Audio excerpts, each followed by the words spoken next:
Bismillahirrahmanirrahim. Assalamualaikum warahmatullahi wabarakatuh. Alhamdulillah rabbil alamin wa bihi nasta'inu ala amri dunya waddin. Assalatu wassalamu ala asyrafil anbiya'i wal mursalin wa ala alihi wa ashabi ajma'in, amma ba'd. Alhamdulillah, pertama-tama marilah kita panjatkan puja dan puji syukur kepada kehadirat Allah Subhanahu wa taala yang mana telah menimpakan rahmat dan hidayahnya sehingga kita pun bisa tetap bermuajahah pada pertemuan kali ini. Kemudian salawat serta salam tak lupa selalu kami haturkan kepada junjungan kita Nabi besar Muhammad SAW yang mana telah membawa kita dari zaman jahiliyah menuju zaman terang benderang seperti sekarang ini. Baiklah, hadirnya video Sita ini saya sendiri Yarusita Khofifah dari kelas AKS 3D. Nah, di sini saya akan menjawab pertanyaan-pertanyaan daripada membahas pertemuan kita yang kelima. Di mana di sini membahas tentang tabayun. Baiklah, bismillahirrahmanirrahim. Apa yang dimaksud dengan tabayun dan mengapa tabayun itu penting? Tabayun adalah menjernihkan dan memperjelas suatu perkara atau asal muasal suatu peristiwa sebelum berdebat dalam berselisih paham. Pentingnya tabayun karena tabayun adalah akhlak mulia yang merupakan prinsip penting dalam menjaga kemuliaan ajaran Islam dan keharmonisan dalam pergaulan. Hadis-hadis Rasulullah SAW dapat diteliti kesahihannya antara lain karena para ulama menerapkan prinsip tabayun dalam menerima berita.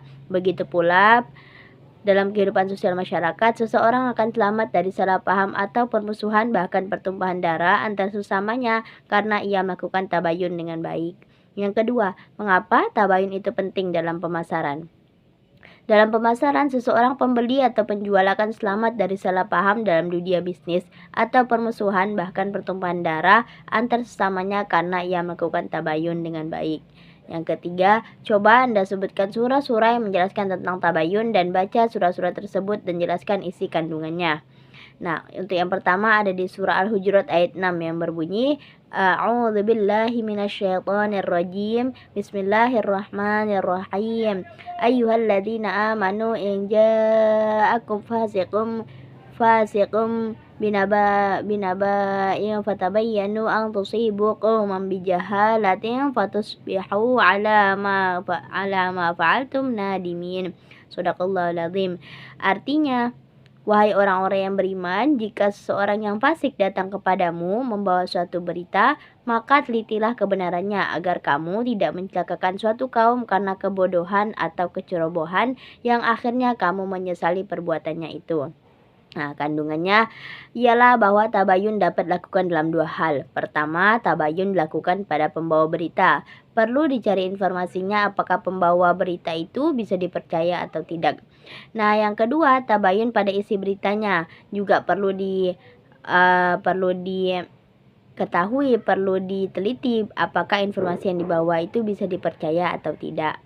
Yang keempat, apa yang saudara ketahui tentang Al-Quran? Sebutkan surah-surah yang menjelaskan tentang Al-Quran dan baca surah-surah tersebut dan apa isi kandungannya. Ya, yang pertama ada di surah Al-Baqarah ayat 23, yang kedua ada di surah Al-Baqarah ayat 99. Untuk yang pertama, surah Al-Baqarah ayat 23 berbunyi A'udzubillahi minasyaitonirrajim. Bismillahirrahmanirrahim.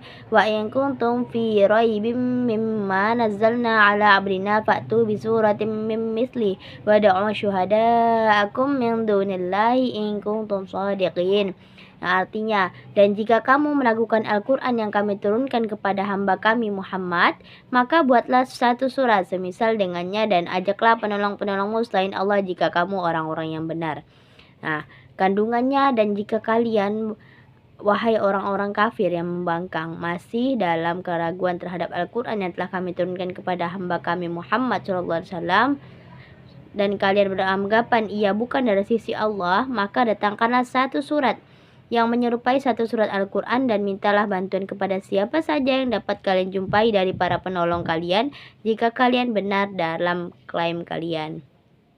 Yang kedua dari surah Al-Baqarah ayat 99. A'udzubillahi minasyaitonirrajim. Walaqad anzalna ilaika ayatin bayyinat wa ma yakfuru biha illal fasiqun. Shadaqallahul azim. Artinya, dan sungguh kami telah menurunkan ayat-ayat yang jelas kepadamu Muhammad dan tidaklah ada yang mengingkarinya selain orang-orang fasik.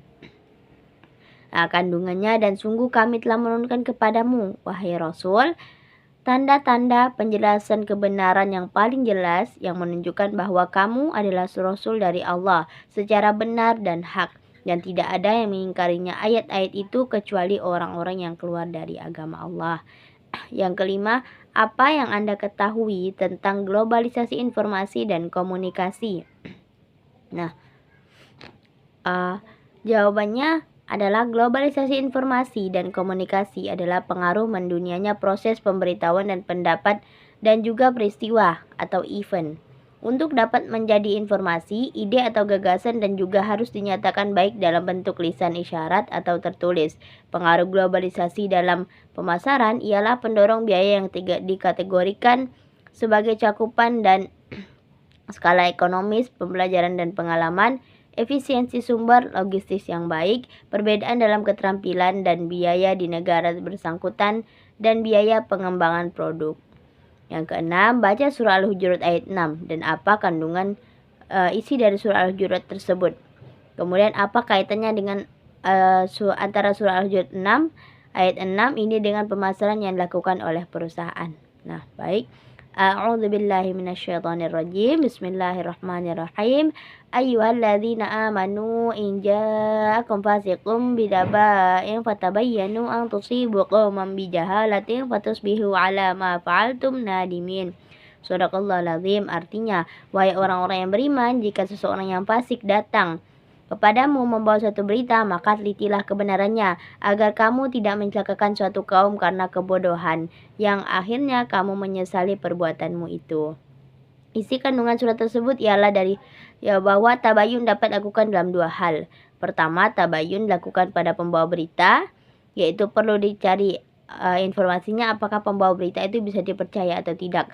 Kemudian yang kedua juga tabayun pada isi beritanya, apakah itu beritanya konkret, juga bisa dipercaya atau tidak. Yang ketujuh, baca surah Al-Hujurat ayat 12. Apa kandungannya? Apa kandungan isi dari surah Al-Hujurat ayat 12 ini, dan apa kaitannya antara surah Al-Hujurat ayat 12 ini dengan pemasaran yang dilakukan oleh perusahaan? Baik, a'udzubillahi minasyaitonirrajim. Bismillahirrahmanirrahim. Ya ayyuhalladzina amanu jtanibu katsiran minadh-dhanni inna ba'da dhanni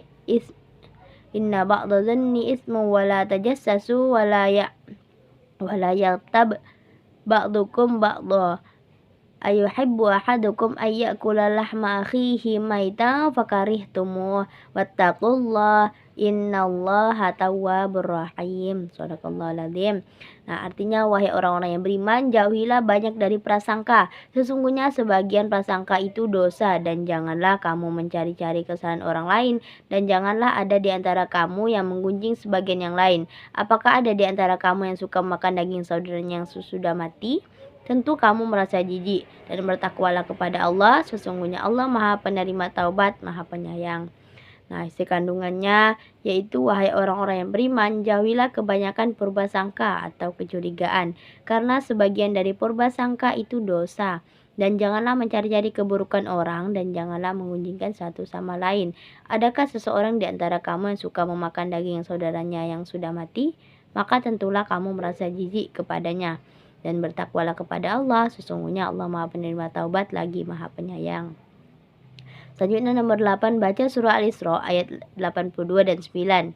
Dan apa kandungan isi dari surah Al-Isra ayat 9 dan 82 ini, dan apa kaitannya antara surah Al-Isra ayat 9 dan 82 ini dengan pemasaran yang dilakukan oleh perusahaan. Baik, surah Al-Isra ayat 82 berbunyi, A'udzubillahi minasyaitonirrajim. Bismillahirrahmanirrahim. وننزل من القرآن ما هو شفاء ورحمة للمؤمنين ولا يزيد الظالمين إلا خسارا. Shadaqallahul azim. Artinya, dan kami turunkan dari Al-Quran sesuatu yang menjadi penawar dan rahmat bagi orang yang beriman, sedangkan bagi orang yang zalim, Al-Quran itu hanya akan menambah kerugian. Si kandungannya ialah, dan kami turunkan dari Al-Quran sesuatu yang menjadi obat penawar bagi hati dari penyakit kebodohan, kekafiran, dan keraguan. dan sesuatu yang menjadi obat bagi badan bila melakukan ruqyah dengannya. Juga dari Al-Quran itu kami turunkan sesuatu yang menjadi rahmat bagi orang-orang mukmin yang beramal dengannya. Dan Al-Quran ini tidaklah menambah pada orang-orang kafir kecuali kebinasaan, karena mendengarkannya membuat mereka semakin dengki, semakin mendustakan dan berpaling darinya. Kemudian surah Al-Isra ayat 9 yang berbunyi A'udzubillahi minasyaitonirrajim. Bismillahirrahmanirrahim. Inna hadzal qur'ana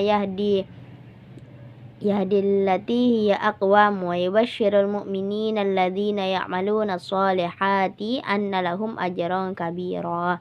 Sadaqallahul artinya sungguh Al-Quran ini memberi petunjuk ke jalan yang paling lurus dan memberi kabar gembira kepada orang mukmin yang mengerjakan kebajikan bahwa mereka akan mendapat pahala yang besar. Isi kandungannya ialah sungguh kitab Al-Quran yang diturunkan kepada Muhammad SAW ini memberikan petunjuk ke jalan yang paling baik, yaitu jalan Islam, dan memberikan kabar gembira pada orang-orang mukmin yang beramal soleh berupa pahala dan ganjaran yang besar di sisi Allah. Selanjutnya nomor 9, baca surah Ali Imran ayat 144 dan apa kandungan isi dari surah Ali Imran ayat 144 ini dan apa kaitannya antara surah Ali Imran ayat 144 ini dengan pemasaran yang dilakukan oleh perusahaan. Baiklah, surah Ali Imran ayat 144 berbunyi A'udzubillahi minasyaitonirrajim. Bismillahirrahmanirrahim. Wa ma Muhammadun illa rasul qad khalat min qablihir rusul afa aynama ta'aw qutilan qalabatum ala aqabikum wa man yanqalib ala aqibaihi falan yadurrullaha syai'a wa sayajzillahu syakirin. Shadaqallahul. Artinya, Muhammad hanyalah seorang rasul. Sebelumnya telah berlalu beberapa rasul. Apakah jika dia wafat atau dibunuh, kamu berbalik ke belakang, murtad? Barang siapa berbalik ke belakang, maka ia tidak akan merugikan Allah sedikit pun. Allah akan memberi balasan kepada orang yang bersyukur. Isi kandungannya ialah mereka juga beriman kepada Allah dan hari akhir, memerintahkan kepada kebajikan seluruhnya dan melarang dari keburukan semuanya, serta mereka bersegera mengerjakan kebaikan-kebaikan, dan mereka itu termasuk hamba-hamba Allah yang soleh. Nah, nomor 10, baca surah Al-Isra ayat 36 dan apa kandungan isi dari surah Al-Isra ayat 36 ini dan apa kaitannya antara surah Al-Isra ayat 36 ini dengan pemasaran yang dilakukan oleh perusahaan. Baik, surah Al-Isra ayat 36 berbunyi A'udzubillahi minasyaitonirrajim. Bismillahirrahmanirrahim. Wala taqfu ma laysa laka bihi ilm. Innas sam'a wal basara wal quwwata kulla ulaika kana anhu mas'ula. Shadaqallahul. Artinya, pendengaran, penglihatan, dan hati nurani semua itu akan diminta pertanggungjawabannya. Nah, kandungannya yaitu menjelaskan bahwa ayat ini memberi tuntunan bahwa larang mengikuti sesuatu yang tidak ada pengetahuan tentang hal itu, baik berupa perkataan maupun perbuatan. Nah, nomor 11, baca surah Al-Ahzab ayat 70 dan apa kandungan isi dari surah Al-Ahzab ayat 70 ini dan apa kaitannya antara surah Al-Ahzab ayat 70 ini dengan pemasaran yang dilakukan oleh perusahaan. Nah, surah Al-Ahzab ayat 70 berbunyi A'udzubillahi minasyaitonirrajim. Bismillahirrahmanirrahim. Ya ayyuhalladzina amanu taqullaha wa qulu qawlan sadida. Shadaqallahul. Artinya, wahai orang-orang yang beriman, bertakwalah kamu kepada Allah dan ucapkanlah perkataan yang benar. Isi kandungan surat tersebut, wahai orang-orang yang membenarkan Allah dan Rasulnya serta melaksanakan syariatnya, taatilah Allah dan jauhilah kemaksiatan kepadanya, agar kalian tidak ditimpa hukumannya, dan ucapkanlah dalam segala urusan kalian dan keadaan kalian kata-kata yang lurus sesuai dengan kebenaran, bersih dari kedustaan dan kebatilan. Nah, selanjutnya nomor 12, baca surah Qaf ayat 18 dan apa kandungan isi dari surah Qaf ayat 18 ini dan apa kaitannya antara surah Qaf surah ayat 18 ini dengan pemasaran yang dilakukan oleh perusahaan. Jawabannya, surah Qaf ayat 18 berbunyi A'udzubillahi minasyaitonirrajim. Ma yalfidhu min qawli inna ladaihi raqibun atid. Shadaqallahul. Tidak ada suatu kata yang diucapkannya melainkan ada di sisinya malaikat pengawas yang selalu siap mencatat. Nah, kandungannya seseorang tidak melakukan kata-kata dan berbicara kecuali di sisinya ada malaikat yang mengawasi ucapannya dan menulisnya. Malaikat yang selalu hadir dan disiapkan untuk melakukan itu. Tentunya nomor 13, baca surat At-Taubah ayat 67 dan surah An-Nur ayat 15. Dan apa kandungan isi dari surah At-Taubah ayat 67 dan surah An-Nur ayat 15 ini? Dan apa kaitannya antara surah At-Taubah 67 dan surah An-Nur ayat 15 ini dengan pemasaran yang dilakukan oleh perusahaan? Baik, bismillahirrahmanirrahim. Surah At-Taubah ayat 67 yang pertama berbunyi a'udzubillahi minasyaitonirrajim al-munafiquna wal munafiqatu ba'duhum min ba'di ya'muruna bil munkari wa yanhauna 'anil ma'rufi wa yaqbiduna aydiyahum nasullaha fanasiyahum innal munafiqina humul fasiqun. Shadaqallahul adzim. Artinya, orang munafik laki-laki dan perempuan satu dengan yang lain adalah sama. Mereka menyuruh berbuat yang mungkar dan mencegah perbuatan yang ma'ruf. Dan mereka menggenggam tangannya kikir. Mereka telah melupakan kepada Allah, maka Allah melupakan mereka pula. Sungguhnya orang munafik itu ialah orang-orang yang fasik. Nah, kandungannya ialah orang-orang munafik laki-laki dan orang-orang munafik perempuan adalah sama dalam hal mengumumkan keimanan dan menyembunyikan kekafiran. Mereka memerintahkan kekafiran kepada Allah dan mendurhakai Rasul-Nya, melarang dari keimanan dan ketaatan, menahan tangan mereka untuk berinfak di jalan Allah. Mereka lupa kepada Allah, tidak mengingat-ingatnya, maka Dia pun melupakan mereka dari rahmat-Nya. Dia tidak memberikan taufik kepada mereka menuju kebaikan. Sesungguhnya orang-orang munafik adalah orang-orang yang telah keluar dari keimanan kepada Allah dan Rasul-Nya. Nah, kemudian surah An-Nur ayat 15 berbunyi a'udzubillahi minasyaitonirrajim. Bismillahirrahmanirrahim. Istalqunahu bi'alsinatikum wa taquluna biafwahikum ma laysa lakum bihi ilmun wa tahsabunahu hayna wa huwa 'indallahil 'azim. Shadaqallahul 'azim. Artinya, ingatlah ketika kamu menerima berita bohong itu dari mulut ke mulut dan kamu katakan dengan mulutmu apa yang tidak kamu ketahui sedikit pun dan kamu menganggapnya remeh, pada dalam Allah itu soal besar. Nah, kandungannya ketika kalian menangkap berita bohong tersebut dan menyebarluaskannya dari mulut ke mulut, padahal itu merupakan perkataan yang batil dan kalian tidak memiliki pengetahuan apapun tentang keakuratannya. Dan dua perkara itu terlarang, yaitu mengucapkan kebatilan dan berbicara tanpa dasar pengetahuan yang benar. Dan kalian mengasumsikannya sebagai perkara yang sederhana, padahal di sisi Allah merupakan perkara besar. Di sini terkandung larangan tegas dari menyepelekan masalah penyebarluasan kebatilan. Nomor 14 berbunyi nomor 14.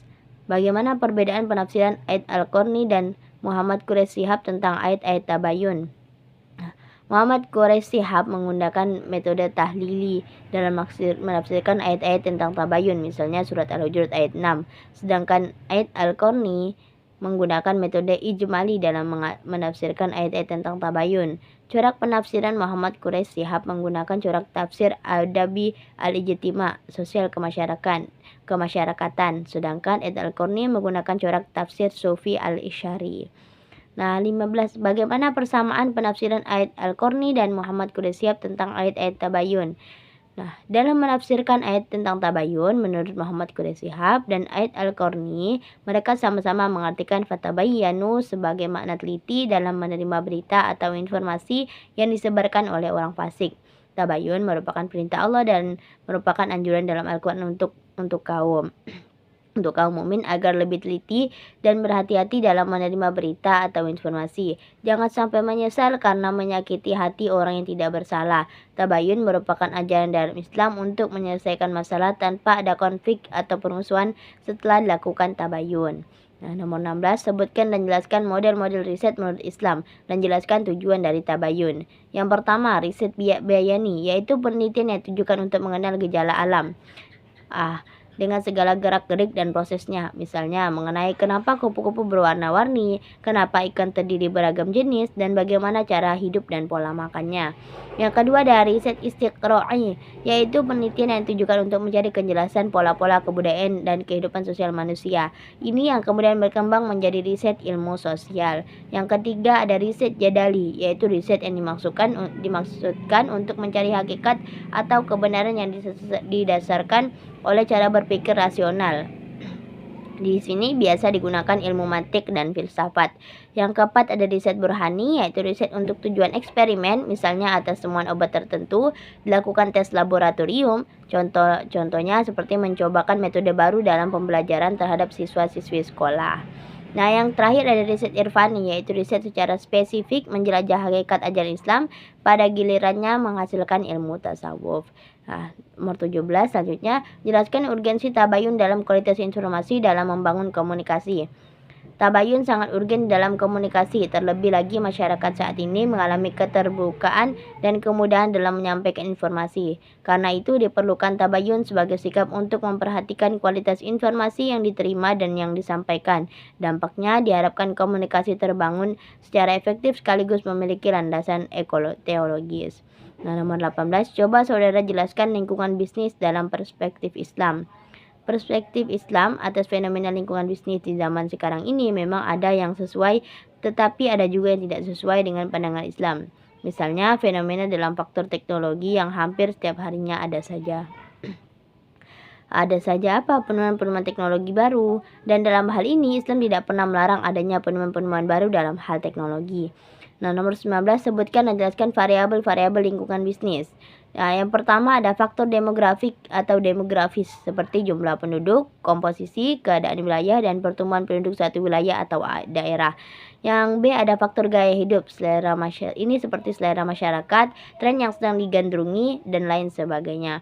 Yang C ada faktor nilai sosial, yaitu adat istiadat, nilai dan norma yang berlaku, kebiasaan, dan lain sebagainya. Yang kedua ada variabel ekonomi. Nah, ini berkaitan erat dengan indikator ekonomi yang bersifat umum, mengukur tabungan, investasi, produktivitas, lapangan kerja, kegiatan pemerintah, transaksi perdagangan internasional, pendapatan, produk nasional, dan lain sebagainya. Yang ketiga ada variabel politik, faktor-faktor yang terkait dengan kondisi atau iklim perpolitikan di suatu daerah.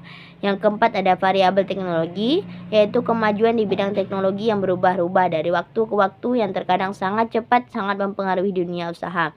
Perusahaan yang statis dan tidak mengikuti perkembangan teknologi cenderung tinggal dibandingkan dengan perusahaan yang terus-menerus melakukan adaptasi teknologi untuk membuat operasional usaha menjadi lebih efektif dan efisien. Nah, nomor 20, mengapa perusahaan dalam melakukan bisnis harus beradaptasi dengan lingkungan? Karena bisnis itu akan selalu dipengaruhi oleh lingkungan. Hubungan antar bisnis dengan lingkungan sangat erat. Perusahaan yang tidak mampu menyesuaikan diri dengan lingkungan akan tersingkir dari kancah persaingan bisnis. Umumnya, lingkungan yang mempengaruhi perusahaan terdiri dari dua, yaitu lingkungan internal dan lingkungan eksternal. Nah, nomor 21 selanjutnya, bagaimana perspektif Islam terhadap fenomena lingkungan bisnis? Jawabannya, perspektif Islam atas fenomena lingkungan bisnis di zaman sekarang ini memang ada yang sesuai, tetapi ada juga yang tidak sesuai dengan pandangan Islam. Misalnya fenomena dalam faktor teknologi yang hampir setiap harinya ada saja penemuan-penemuan teknologi baru. Dan dalam hal ini Islam tidak pernah melarang adanya penemuan-penemuan baru dalam hal teknologi. Nah, nomor 22, silakan baca artikel mengenai pengantar bisnis Islami perusahaan dan lingkungan bisnis Islami. Kira-kira apa yang dapat Anda peroleh dan bagaimana Anda menerapkannya dalam menjalankan suatu bisnis? Jawabannya, yang saya tahu bahwa perusahaan dan lingkungan bisnis Islami dewasa ini sangat diperlukan bagi pelaku usaha muslim guna menunjang pemahamannya terkait perusahaan serta lingkungan bisnis Islami yang sesuai dengan prinsip-prinsip Islam, meliputi nilai-nilai moral luhur seperti sifat adil, jujur, amanah, profesional, transparan, al-amin atau dapat dipercaya, terhindar dari kata haram dan zalim. Kesemua prinsip dan sifat yang mengandung nilai moral luhur inilah yang menjadi prinsip dasar dalam melakukan kegiatan praktik bisnis bagi pelaku usaha muslim. Nah, nomor 23, bagaimana ciri-ciri perusahaan Islami dan perusahaan non-Islam? Jawabannya, kegiatan ekonomi diorientasikan untuk kebahagiaan dunia dan akhirat. Satu motivasi dalam kegiatan berbisnis didasari oleh keinginan dunia tanpa memperhatikan akhirat. Yang kedua, memiliki pemahaman terhadap bisnis yang halal dan haram. Tidak memiliki pemahaman terhadap bisnis yang halal dan haram. Apa yang dimaksud dengan lingkungan bisnis Islam? Lingkungan bisnis adalah nilai keseluruhan dari individu, institusi, maupun kekuatan lain yang berasal dari luar kontrol perusahaan. Tapi perusahaan masih bisa bergantung pada mereka karena mereka sudah mampu mempengaruhi performa perusahaan dan keberlanjutan perusahaan. Nomor 25. Jelaskan perbedaan antara perusahaan Islam dengan perusahaan non-Islam. Proses perusahaan dan bisnis Islam yaitu proses bisnis yang berlandaskan prinsip-prinsip Islam dan terikat pada moral dan etika sesuai dengan ajaran Al-Quran dan hadis. Sedangkan proses perusahaan bisnis non-Islam yaitu proses bisnis yang berlandaskan dasar pemikiran dan kemampuan manusia. Kemudian jelaskan perbedaan lingkungan bisnis Islami dan lingkungan bisnis non-Islami. Dalam non-Islami ini boleh dilakukan dalam hal muamalah, urusan duniawi semata, tidak lebih jika ada hubungannya dengan urusan agama, ritual bagi orang muslim. Sedangkan Islam boleh juga melakukan hal muamalah, urusan duniawi, tetapi tetap menjalankan hal-hal yang berkaitan dengan urusan keagamaan. Nomor 27. Anda memilih perusahaan Islami atau non-Islami? Mengapa? Menurut saya akan pilih perusahaan Islami. Hal ini dikarenakan perusahaan atau lembaga yang belum Islami dikhawatirkan terdapat transaksi-transaksi yang dilarang oleh syariat, semisal transaksi bunga pada bank konvensional, di mana bank jelas-jelas dilarang. Nomor 28, jelaskan urgensi lingkungan bisnis Islami.